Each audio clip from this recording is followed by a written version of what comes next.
wouldn't really be happy at a blind person's school, but I suppose I would be in a way. I would be happier because I would be with people that are the same as me, and like I'm not like kind of getting picked on that much because I'm the same as them. But in a way, I wouldn't be happy because I wouldn't be visualising with other people. Why are there not enough schools with disability? Well, I suppose the basic reason is that we haven't spent enough money in all the years gone past to make sure that every building that we've got has got all the access that's required for children of all abilities to get into the school. So I suppose that's the biggest reason we just haven't spent enough. And maybe that's also because we didn't think of disabled children enough. We didn't think that people needed extra help as much as we should have.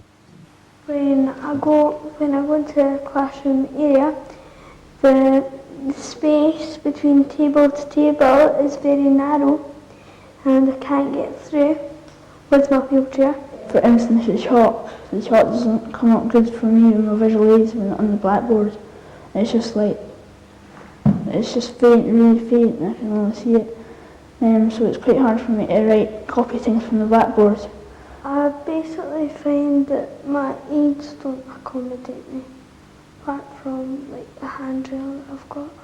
People like learning support assistants, classroom assistants, auxiliaries for people that are deaf or hearing impaired, to have a signer in a classroom must help.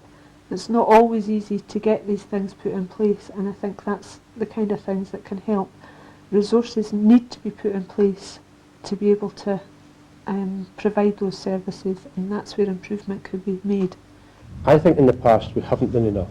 In the future we've got to do much more to make sure that every child is included in their school. We've started that by changing the law, by giving more money, by trying to train teachers better for the future, and making sure that there is proper access to all our schools so that nobody is excluded. That's what we want to achieve. Okay, well, thanks for cooperating in the interview that we've set up. Thank you very much.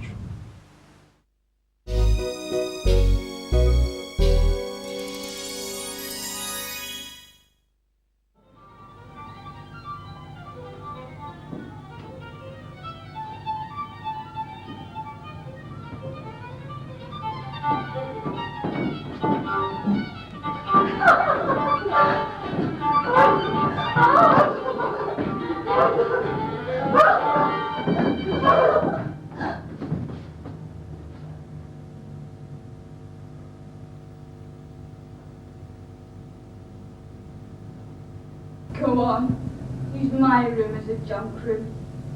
Make the lodger the chief consideration. Throw food into me when you remember.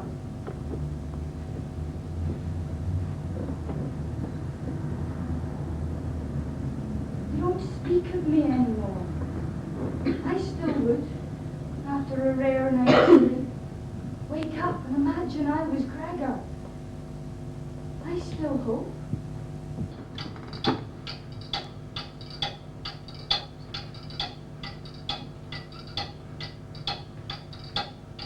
It's 6 o'clock. Where's Gregor? 6 o'clock?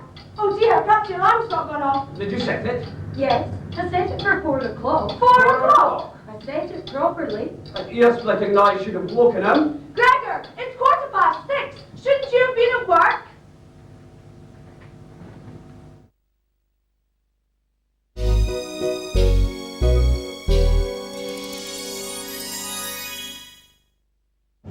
How was your day? What? The other night you had a date. How was it? Magical. Magical? Aye. It was like being lost in a big fluffy cloud. I know when it would find your way out.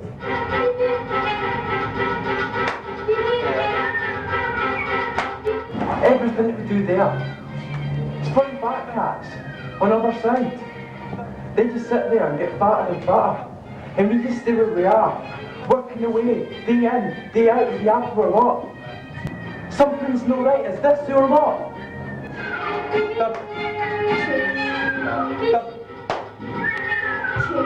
Well, you shoot pool, you play darts. Well, you could teach me. Yeah, I could. But we can't meet again tonight. I don't think you'd like them. My friends are bad. They do lots of bad stuff.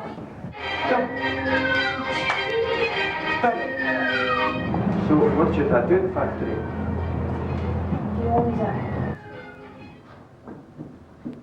He owns it! They say I've got to choose. Caitlin, she's brilliant, and lie. They say she's from the other side. She doesn't understand because she's from the other side. No, they don't understand. Don't even bother trying.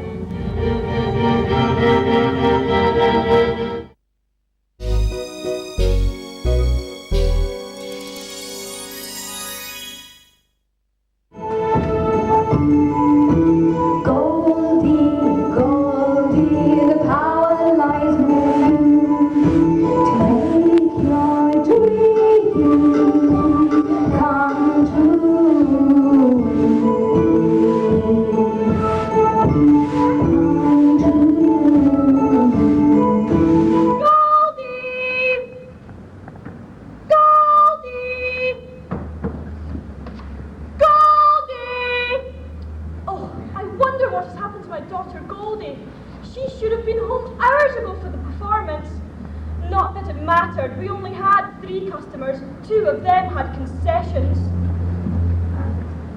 I just cancelled the show and gave everyone the night off.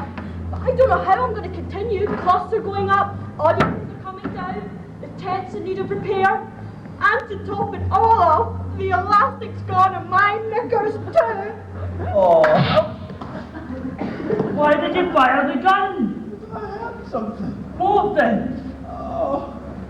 Come in, ambulance. Okay, you're an ambulance. Then why did you fire the gun? So I had something. What thing? What thing? Don't start that again. You fired the gun, there was a loud bang, it just about deafened me.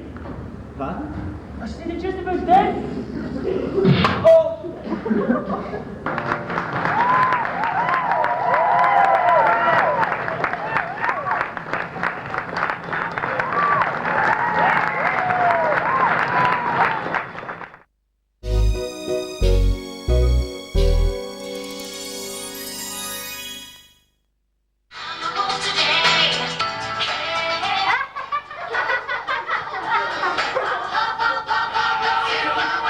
Would you like to come to the fair? How much does it cost? Nothing. I can get you in for free. Are you sure? Yeah. Really? Uh-huh. Come on, follow me. We're going to the fair! We're going to the fair! We're going to the fair! We're going to the fair! Madam Babushka, please tell me my fortune. You are going to be very wise and very rich. Oh, goodness.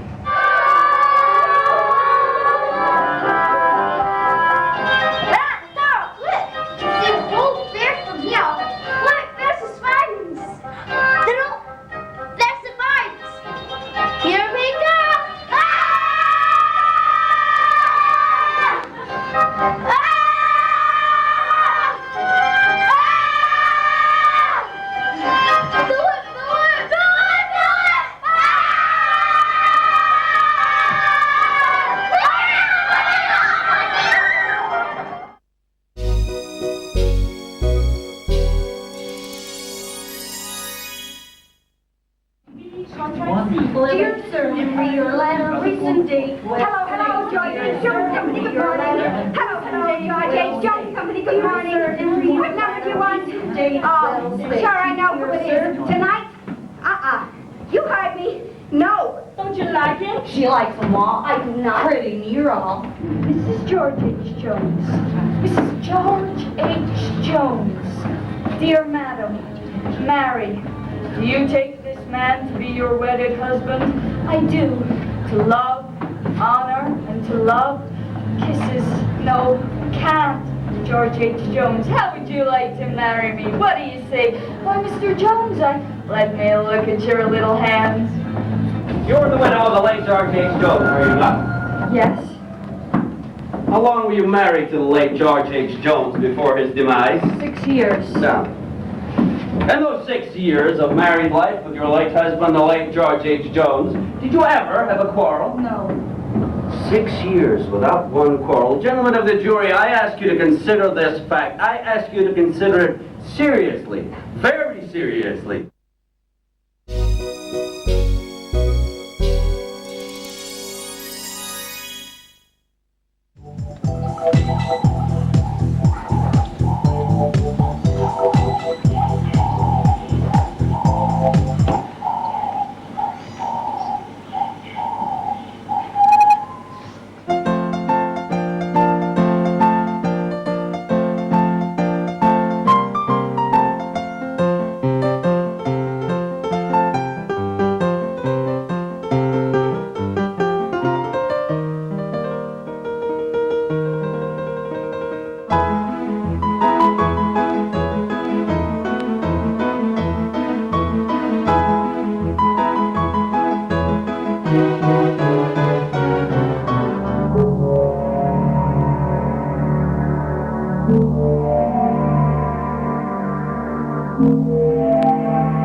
You're really sure? It's too late to go back now. No, it's not. Everything's set up. People. What people? We said Just us. I know. and our witnesses. And their witnesses. Simple. Neat and tidy, like we planned. I love you. I bloody well hope so. Ah, well.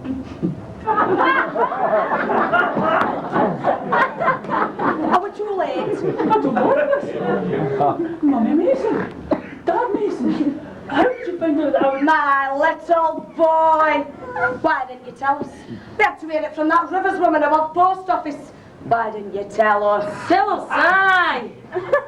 I was gone if it would decide. Right, just keep Is that her? Decorated one praying with her eyes closed. Oh, for eyes closed, aye. No, that's not her. Wedding, wedding, wedding. That twilight time when the red sun sinks like a red sun, and shadows spread like shadows across the veldt. That sounds so beautiful. And you have the real poetic touch. You must have heard and seen so many strange things in your time, Mr. Sinclair. Did you never hear the haunting click of the powerful, dear lady? No. There's something about the stillness out there that I just can't describe. I'm sure you can with your fantastic way with language. Power vested in me. I've used that phrase so many times. The power vested in me.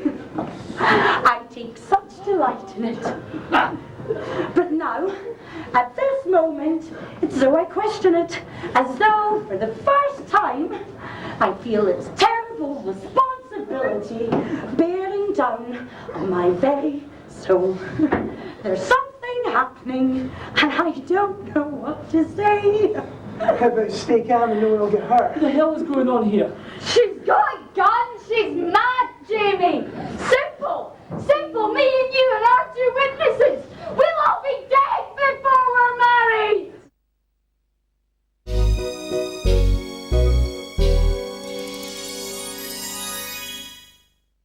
We want to go to the park. And we can't go unless you take us. So take us. I've got to do my homework. You can do it later. But we want to go now. Okay.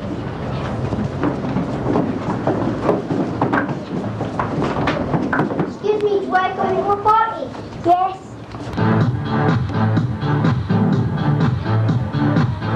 Excuse me, do you want to dance?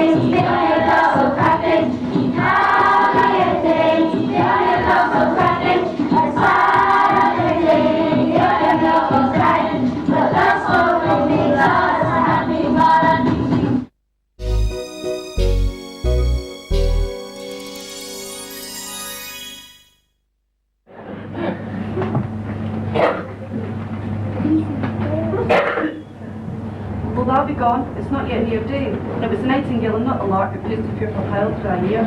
Netly she sings me on pomegranate tree. Believe me, oh, it's the nightingale. It was that. The nightingale, look, love, what envy shrieks, this is ever inclined in yonder east. Its candles are burnt out, and day stands tiptoe on the misty mountain tops. They must be gone and live or stay and die. Your light, it's not daylight, I know it. Aye, it's some meteor, sun it sails. To be thee this night a torchbearer, and light thee on thy way to Mantua. Therefore, stay yet, thou needst not be gone.